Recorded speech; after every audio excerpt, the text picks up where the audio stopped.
George Orwell's 1984 depicts a totalitarianistic society where the government is constantly spying and watching over its people.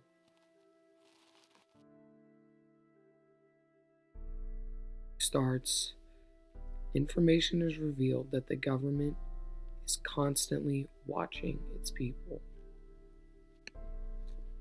There seemed to be no color in anything, except the posters that were plastered everywhere. The black mustachioed face gazed down from the commanding corner.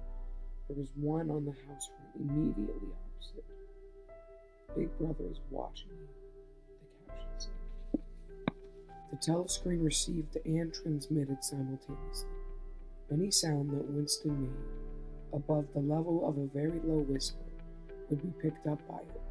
Moreover, so long as he remained within the field of vision which the metal plaque commanded, he could be seen as well as heard.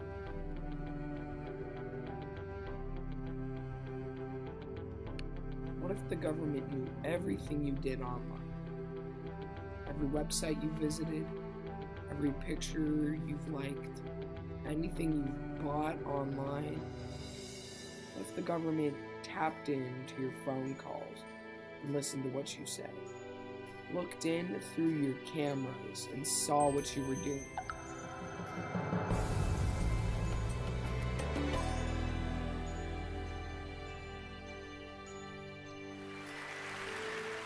The Wall Street Journal, and she was able to contact several other former law enforcement officials who spoke on background and confirmed that yes, in fact, the FBI has a dedicated team that does nothing but hack into the computers of surveillance targets. Like Gamma and Hacking Team, the FBI also has the capability to remotely activate webcams, microphones, steal documents, get web browsing information, the works.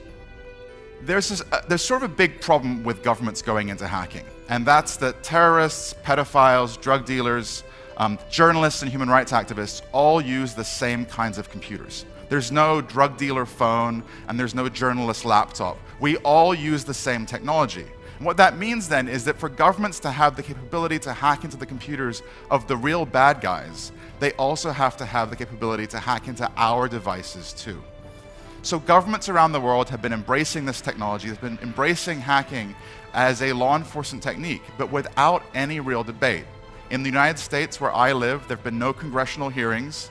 There's no law that's been passed specifically authorizing this technique. And because of its power and potential for abuse, it's vital that we have an informed public debate. Thank you very much.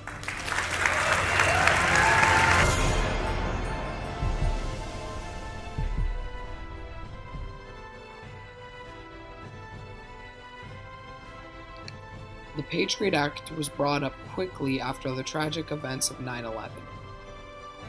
The government believed that if they had more power to survey people and access to their information, that they could have spotted the terrorists in 9/11. Regardless, they wanted to pass a law that could help them for future attacks and anything related to terrorism. Passed in weeks after 9/11, the Patriot Act was designed to enable the government to fight terrorism and increase the government's ability to collect and maintain surveillance data. Its major provisions are information sharing between government agencies, broadening the legal definition of terrorism, and strengthening border security, and massive surveillance expansions including storing the phone records, roving wiretaps, delayed notification about surveillance, ordering service providers. Before most of us were born, it was legal that the government could tap into our phone calls and look at our emails.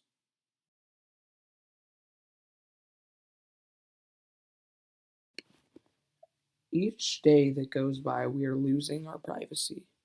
New technology that is being developed shows that even when someone sits down on a floor, that information about them is given.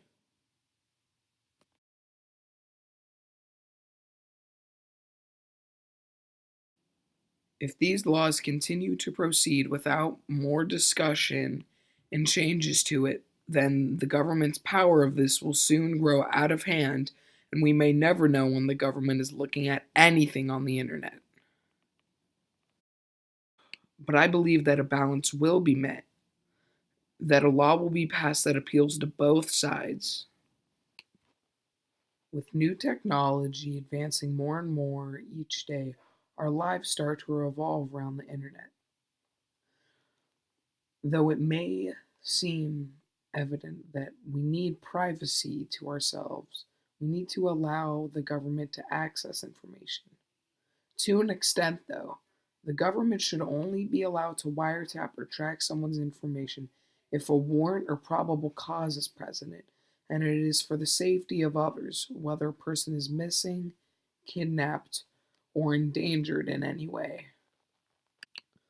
Another solution is that the government can continue to use these surveillance techniques, but the judicial branch constantly and consistently audits the NSA to make sure that they are using their technology for the good and safety of the people.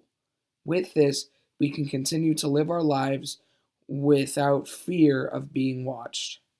Thank you for watching.